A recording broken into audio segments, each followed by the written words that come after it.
আজকে আমার হার্নিয়ার অপারেশন হবে। ডাক্তার আশা দিল কোনো চিন্তা করো না। ডক্টরের সাথে পরামর্শ করে যখন কথা বললাম তখন আর কোনো ভয় কাটলো না।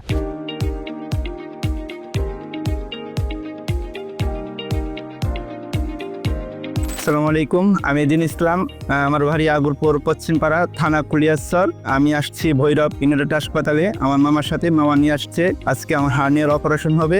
আর আমিও শুনছি এখানে ডাক্তার অনেক ভালো, অনেক সেবা দেওয়া হয়, ভালো পরিমাণ সেবা দেওয়া হয়। এই জন্য আমি আসছি।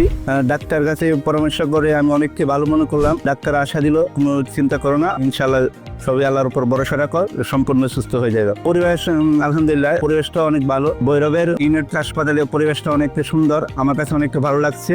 আশেপাশেও দেখলাম ঘুরে ঘুরে, সবগুলি কেবিনও আলহামদুলিল্লাহ সবগুলি কেবিন ভালো আছে। আগে ভয়টা ছিল, তবে ডক্টরের সাথে পরামর্শ করে যখন কথা বললাম তখন আর কোনো ভয় কাটলো না। আমি বলতে চাই যেন সবাই এদিকে আসে, অনেকটাই উন্নত মানের একটা জায়গায়, এটা ইউনিট হাসপাতাল ভৈরব। আশা করি সবাই আসবে, সেবা নিবে, এটাই আমি চাই।